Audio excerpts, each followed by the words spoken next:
Assalamualaikum warahmatullahi wabarakatuh. Baik, untuk hari ini saya ingin menerangkan tentang rencana perkuliahan ekonomi moneter setelah UTS. Semoga tetap sehat. Meneruskan tentang pengajaran yang dilakukan setelah atau sebelum UTS, maka ini adalah capaian pembelajaran mata kuliah atau kompetensi yang ingin dicapai setelah melaksanakan perkuliahan ekonomi moneter. Jadi ini mencakup sebelum dan sesudah UTS.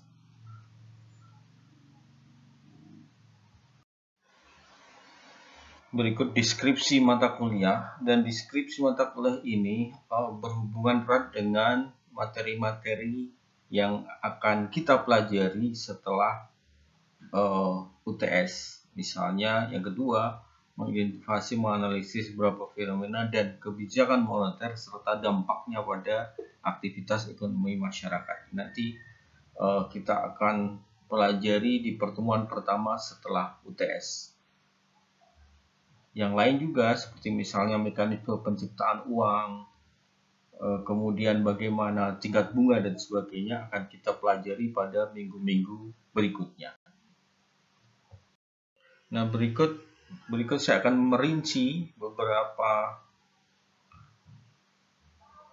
kemampuan akhir indikator dan bahan kajian apa yang kita akan laksanakan per minggunya. Dan di situ kalian lihat ada beberapa referensi yang tampak. Di situ saya tampilkan juga gambar bukunya.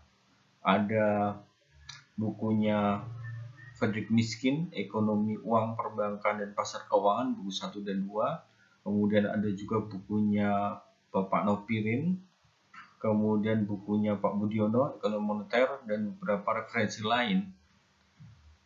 Misalnya punyanya Bapak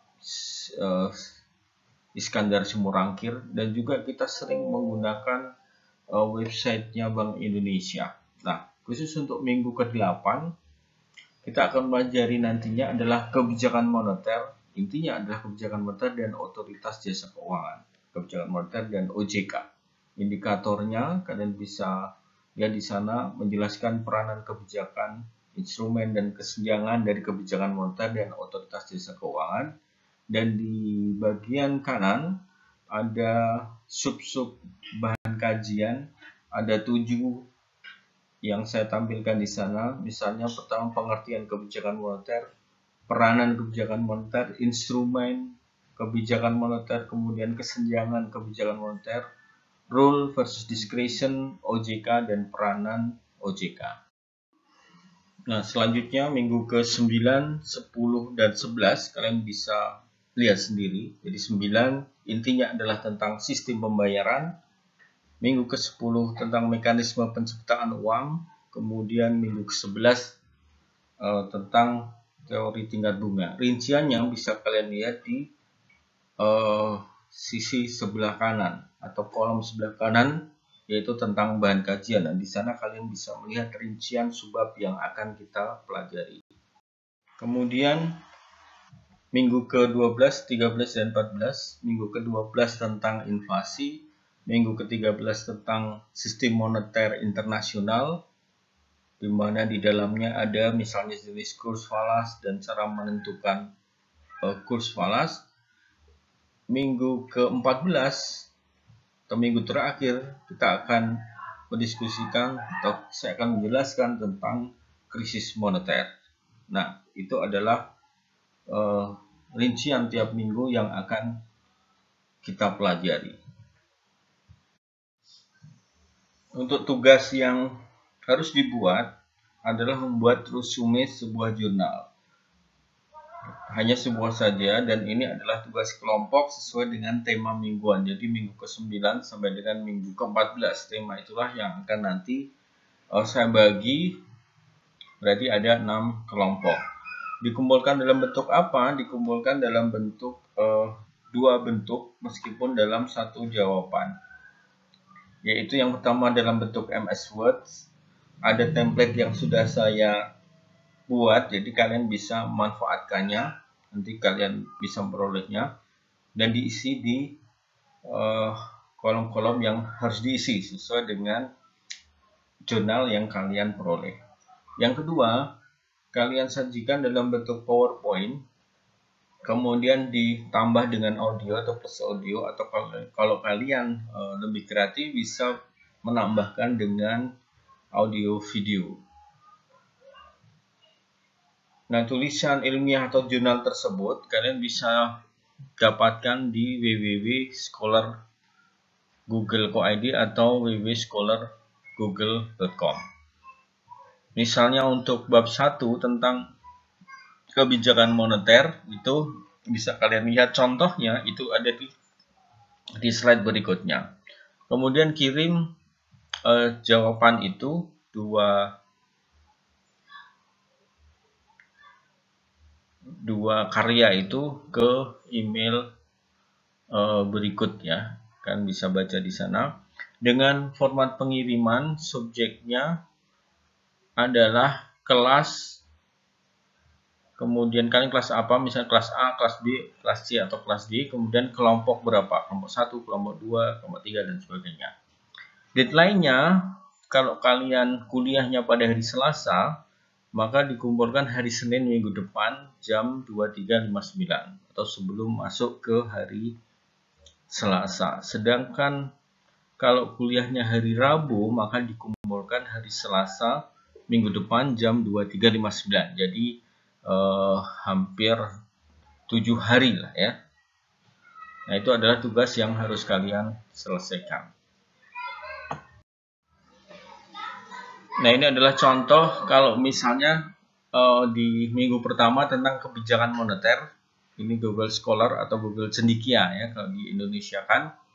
Nah, kalian tulis salah satu subbabnya atau sesuatu yang berhubungan erat dengan kata kunci di dalam bab itu. Misalnya kalau di sini saya tulis mekanisme transmisi kebijakan moneter karena temanya tentang kebijakan moneter. Nah, dari situ tampak beberapa jurnal.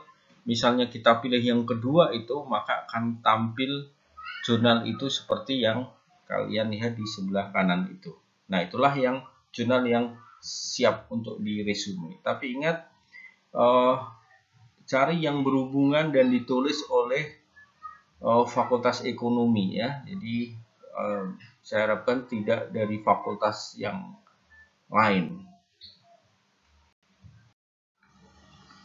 Ini adalah template-nya. Template-nya itu dalam bentuk Word seperti ini. Reviewernya adalah anggota kelompoknya. Kalau ada 6 anggota kelompok, maka kalian tulis 1, 2, 3, 4, 5, 6. Kemudian tema itu kalian sesuaikan dengan yang ada tabel di samping kanan itu. Ada kelompok 1 dengan judul ini. Nah, itu masukkan tema yang sesuai dengan kelompok kalian masing-masing. Kemudian nama jurnalnya apa dan sebagainya. Nanti akan kalian lihat contohnya di slide berikutnya. Yang di sini saya tekankan adalah untuk yang kolom yang ada arsiran agak gelap ini kalian kerjakan terakhir. Jadi setelah mengisi semua, karena yang selain ini adalah yang tertulis di jurnal yang kalian baca tadi itu. Kecuali yang di sini, yang diarsir itu adalah pendapat kelompok kalian sendiri. Jadi ini adalah tulisan kalian sendiri. Setelah kalian baca semuanya, setelah kalian isi pada baris-baris yang lain, maka kalian tulis di sini. Menarik untuk direview karena apa? Nah, itu adalah bahasa kalian sendiri. Kalian masukkan di baris atau kolom yang ada arsirannya itu. Nah, ini adalah rincian contoh template yang sudah ada isiannya. Kalian bisa lihat sendiri contohnya. Kalau ini adalah 2 orang. Nah, kalau kalian nanti 5 atau 6 kelompok, maka diisi lebih lengkap. Kemudian isi tema sesuai kelompok, jurnalnya, nama jurnal, lembaga, volume, tahun, dan penulis jurnal itu. Nah, yang saya beri garis merah ini adalah kalian kerjakan terakhir setelah mengisi semua yang ada di kolom-kolom atau di baris-baris yang lain, baru kemudian kalian isi yang ada tanda merahnya itu. Nah, itu adalah cara mengerjakan tugas pertama ini. Kemudian bagaimana yang dalam bentuk PPT, maka ini saya serahkan ke kalian sendiri. Misalnya ini contoh yang mudahnya, kalian copy yang bentuk Word tadi ke dalam bentuk PPT dalam bentuk landscape seperti ini. Ada dua slide, misalnya dua bagian gitu. Tapi ini kan nanti ada isiannya ya. Jadi bagaimana tergantung kalian nanti menyajikannya. Ini lembar berikutnya, terusannya dari yang lembar sebelumnya.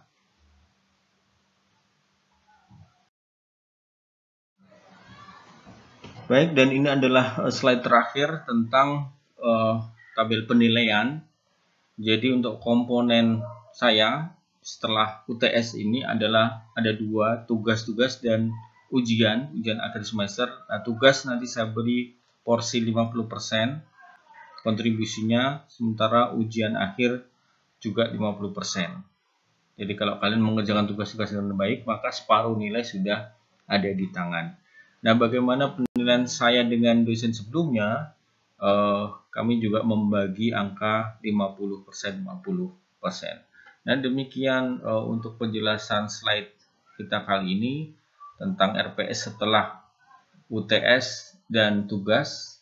Saya harap kalian bisa mengerjakan dengan baik. Terima kasih. Wassalamualaikum warahmatullahi wabarakatuh.